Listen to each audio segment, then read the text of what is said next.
the latest military news update. This is AFP Community News, hosted by Rob Susan every 12 noon, Mondays to Fridays. Only here on DWDD Armed Forces Radio. One AFP for a stronger Philippines.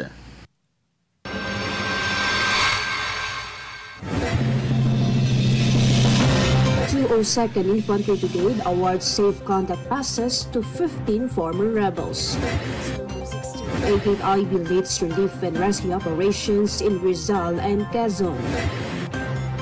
PBBM says government looking for alternative teaching ways amid suspension of classes.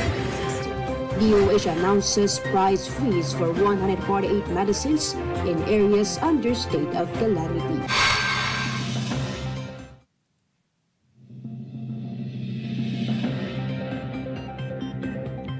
Hello to everyone, especially to our troops at Camp Emilio Aguinaldo in Quezon City. Today is Friday, July 25, and this is AFP Committee News, your source for the updates on the armed forces and other developments across the country. I am Ralph Susan Abay here to bring you today's story. DWDD Armed Forces News. For the brief overview of our news, the 202nd Infantry Brigade officially awarded the safe conduct passes for 15 former rebels in a ceremony held at the Brigade's Kabataan Activity Center at Cavinti, Laguna yesterday.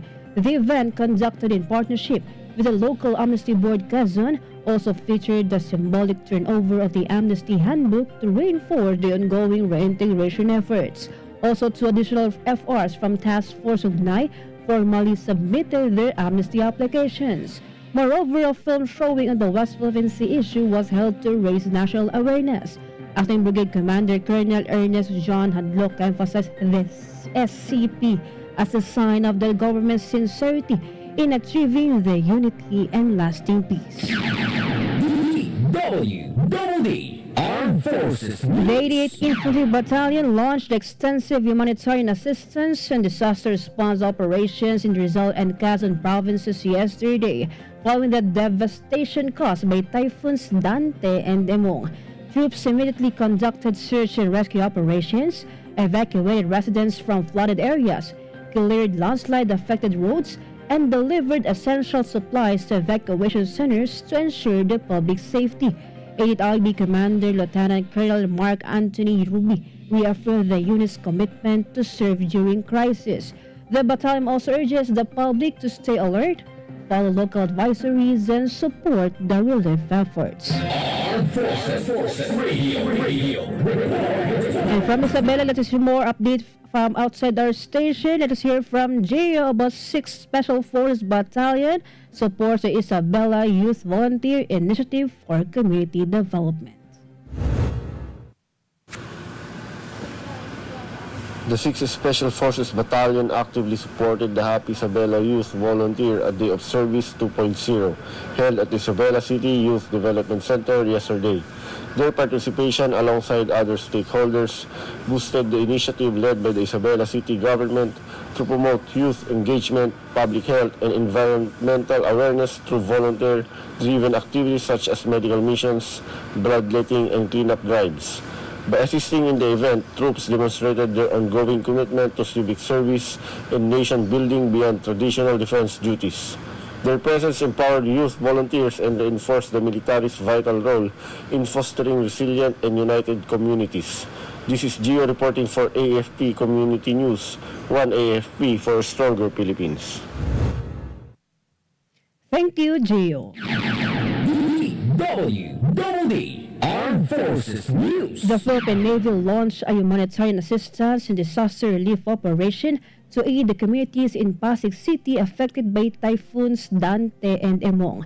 In coordination with the Philippine Marine Corps and civic partners, they distributed 142 food packs to families in Sitio Damayan, Sitio Balsangkat, and Sitio Nagpayong, Barangay Pinagbuhatan.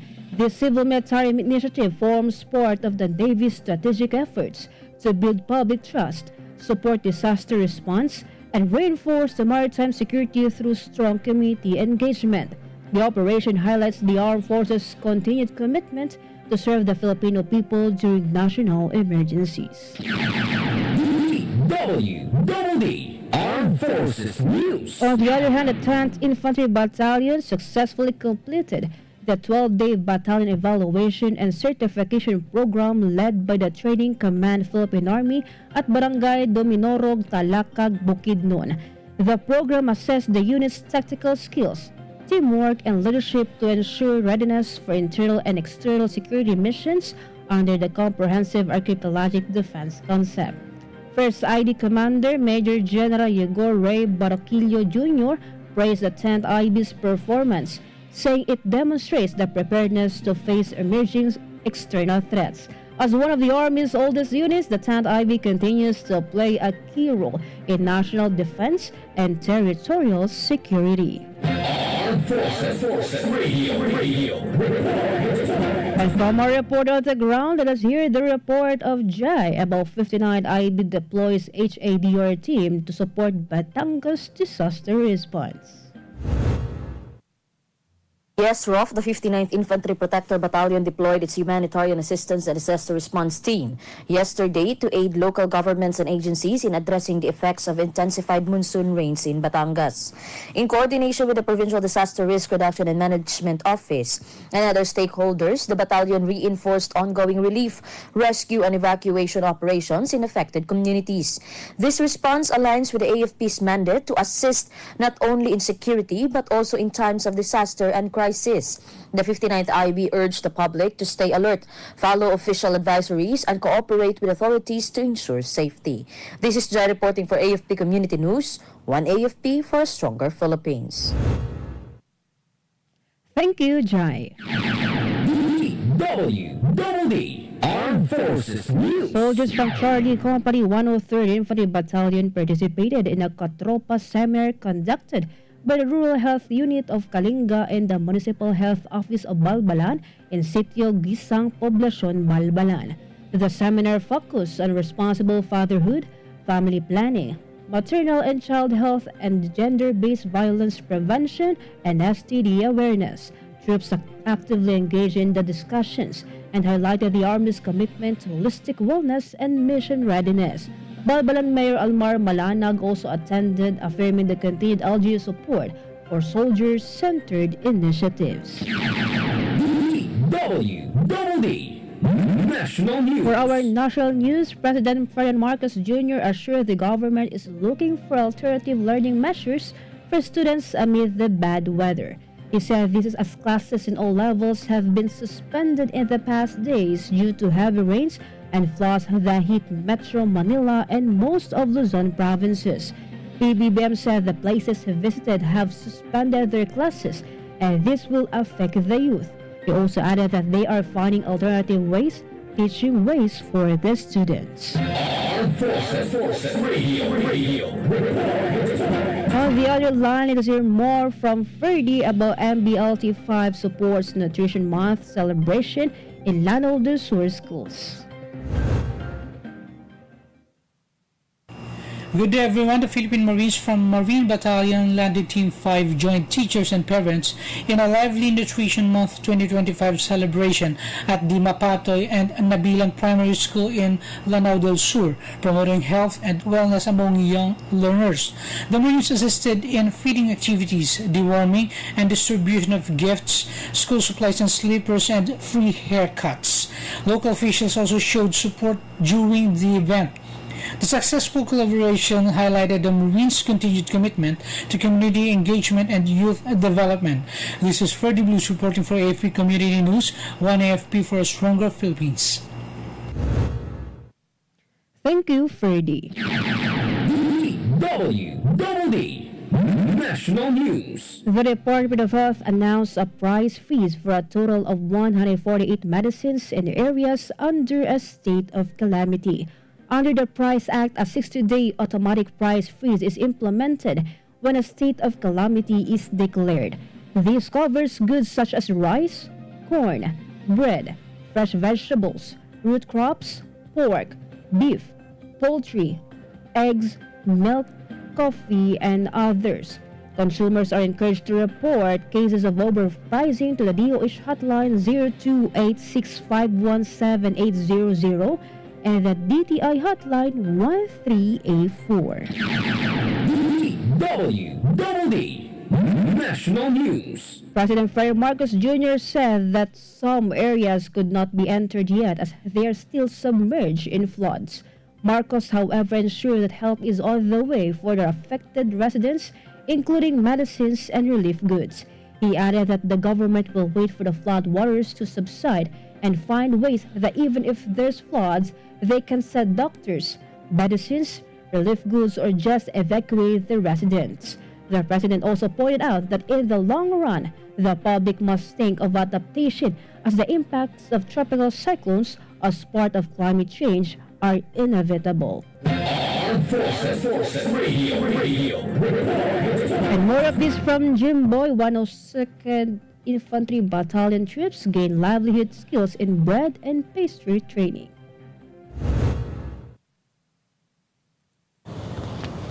Soldier from 102nd Infantry Battalion participated in 2 days livelihood training on bread, pastry, and cake making held at Tala Hall, CMFDC, UP Gamu, Isabela. The Philippine Army Finance Center Producer Integrated Cooperatives or Pacific lead the activity in coordination with Technical Education and Skill Development Authority, Isabela, and 4MF Resources Incorporation Training Center. The troops learn hand-on baking techniques aimed at enhancing their income opportunities and preparing them for civilian life. The training boosted not only the soldiers' livelihood prospect but also their moral and mental well-being. This is Jimboy reporting for AFP Community News, 1 AFP for a stronger Philippines. Thank you, Jimboy. DWDD National News. For other national news, the damage sustained by the country's agri-fisheries sector due to the combined effects of tropical cyclones Krising, Dante, Emong, and the Habagat is nearing ₱500 million. According to the Department of Agriculture, Disaster Risk Reduction and Management Operations Center, the damage and losses in rice, corn, cassava, high-value crops, fisheries, livestock, and poultry and agricultural infrastructure stood at ₱454.12 million. The weather disturbances affected almost 21,000 farmers and fisherfolk. They are in the Cordillera Administrative Region, Ilocos Region, Cagayan Valley, Central Luzon, Calabar Zone, Mimaropa, and also the Bicol Region, Western Visayas, Northern Mindanao, and Soc-Sargent. DWDD National News. Senator Sherwin Gatchalian called on the Department of Education to fast-track the assessments and repairs of classrooms damaged by tropical cyclones Krising, Dante, and Emong, as well as the enhanced Habagat. He said that the DepEd should work with the Department of Public Works and Highways and local government units in order to expedite the rehabilitation of affected classrooms. Gatchalian added that if the classrooms remain damaged, the threat to the safety of the students and teachers will continue. Based on DepEd's situation report, around 1,876 classrooms have minor damage, 562 with major damage, and 531 that were totally damaged. Armed Forces Radio.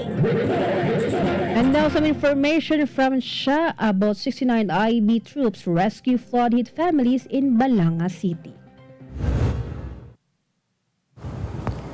Troops from the 69th Infantry Battalion swiftly rescued families trapped by rising floodwaters in Barangay Tortugas, Balanga City, Bataan yesterday.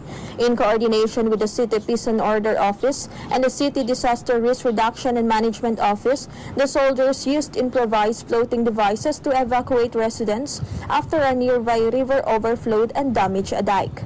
Their rapid response ensured zero casualties and highlighted effective disaster coordination between the military and local government. The operation emphasized the AFP's critical role in humanitarian mission during natural calamities.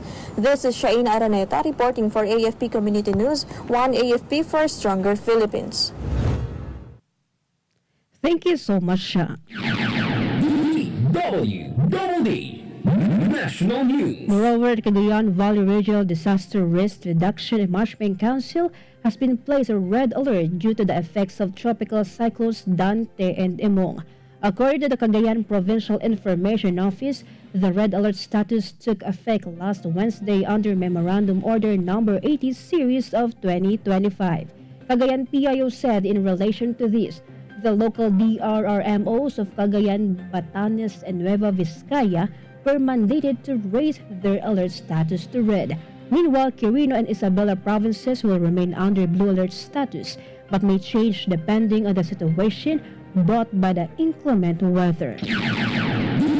DWDD National News. President Fred Marcos Jr. said the country is experiencing the new normal. He made the assessment as various weather systems hit the Philippines in succession this week, resulting in torrential rains and floods across most parts of the country. Marcos pointed out that the tropical cyclones are inevitable and are not an extraordinary situation anymore. He also stressed that the public must already plan to adapt as tropical cyclones could not be prevented. A total of 40 cities and municipalities have declared a state of calamity due to the impact of tropical cyclones Christine, Dante, and Emong, as well as the enhanced habagat. DWDD National News. Later, Representative Martin Romualdez has called for no red carpet State of the Nation address on Monday, July 28. This is amid massive flooding brought about by a series of storms and monsoon rains. Romualdez said that many Filipinos are struggling to get back on their feet, and it would be out of touch to maintain a show of pageantry. He also added that he has requested the Office of the Secretary General, if possible, to retain the formal protocols but forego red carpet fanfare, fashion coverage, and ceremonial staging. DWDD National News. The Government Service Insurance System announced that its emergency loan can now be tapped by members and pensioners in 4 calamity-declared areas in Metro Manila and Luzon. These are Cavite, Quezon City, Umingan, the Umingan Pangasinan, and the Kalumpit, Bulacan. In a state, GSIS said the emergency loan aims to provide immediate financial relief to members and pensioners affected by severe tropical storm Christine and the enhanced habagat. The availment period runs until August 23 for Umingan, Pangasinan, and Kalumpit, Bulacan, and until October 23 for Cavite and Quezon City. Qualified members with existing emergency loans may borrow up to 40,000, while first-time borrowers may avail up to 20,000 pesos. DWDD National News. The Bureau of Internal Revenue has extended the deadline for the submissions of several tax-related documents and payments. This is for areas hit by the combined effects of southwest monsoon or habagat and tropical cyclones Christine, Dante, and Emong. BIR Commissioner Romeo Lumagi Jr. said that for the safety of the taxpayers, the deadline for the dues extended until July 31, 2025. Also included in the extended deadline for submission are the Revenue District Offices in Region 9B and large taxpayer services. DWDD Armed Forces News. And that concludes today's broadcast, and thank you for tuning in, especially to our audience on AFP Radio, the DWDD's Facebook page. Be sure to join and catch us again next week for more stories and updates, same time and same station. Once again, this is Ralph Susan Abay for AFP Community News, one AFP for stronger Philippines. Behold the latest military news update. This is AFP Community News, hosted by Rob Susan every 12 noon, Mondays to Fridays.